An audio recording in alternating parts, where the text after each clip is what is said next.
We got a developing situation out of New York where Jets fans may have just received the worst news yet of an already disastrous season. As we roll on a Bud's Chicken and Seafood Friday, go to budschicken.com. Take a look at this from Diana Rossini. She reports the deal for Jerry Jeudy was killed because of his Madden rating. This is insane. Meanwhile, take a look at Pat McAfee. He can't believe they're allowing a child to do what? Look at this. He has a 17-year-old boy, I guess, just making decisions, giving speeches. Wow. On the phones on draft day. And then this from Joe Douglas before the season began. The former GM explained he, quote, answers to a teenager. Meanwhile, this whole thing is so bizarre, even Jerry Jeudy can't believe it. Listen to what he said about it. I don't believe it. I think that's a fake news for real. Why would somebody look at Madden rating? Be real. I don't think that's real. Except it is real. It is that ridiculous that a player himself can't even believe it. Why would a decision be made based on a freaking video game? But wait, because it actually gets worse from here. Presented by St. Lucie Battery and Tire. Go to slbt.com. Take a look at this because it may be the dumbest thing we've ever seen in the NFL. Look.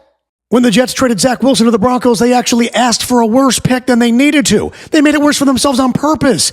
They wanted to do a Brock Purdy kind of a situation. Meanwhile, an executive inside says this team's got no chance. But wait, because the stories we're learning now are absolutely inexcusable. As we continue, presented by X Golf. Go to X Golf WPB on Instagram. Take a look at this from the Johnson family inside the Jets locker room. As you know, they are restricted areas, but these guys would bring the kids and they would bring their friends, male and female. And not just that, they would actually criticize the players in front of the players. This doesn't happen in the NFL. Meanwhile, Nick Wright on FS1 with a story about a game ball situation in which Aaron Rodgers was going to give it to the brand new interim coach, Jeff Ulbrich, until the young kid, Brick Johnson, stepped in. This is crazy. Look at this.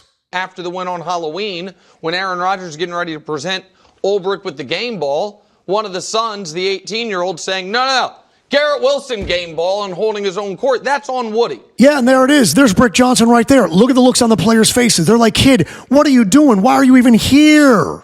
And then this from Chase Daniel telling the story of Woody Johnson doing what with his starting quarterback? Listen to this. In 2022, after a game that Mike White has played, he said, you should throw your helmet. You effing suck. Damn. You said that to a player in a locker room. That's brutal. Stay out of the business.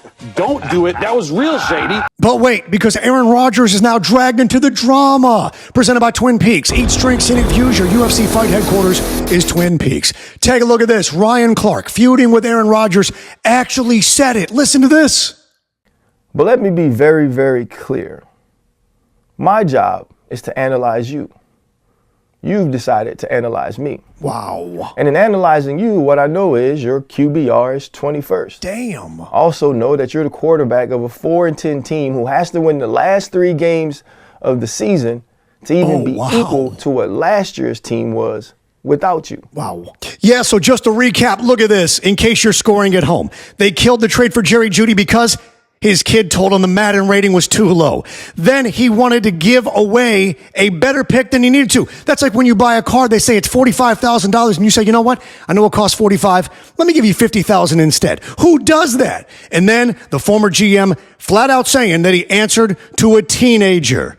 Unbelievable. And then you've got Nick Wright again on FS1 explaining this Jets job is the worst one in football. Listen to this. Everything's a better job than this one because you can't overcome incompetent, meddling ownership. And that's what the Jets have. The question is on the board. Question. What is actually the worst part for Jets fans? Well, your 77-year-old owner is not selling anytime soon, but that's not it.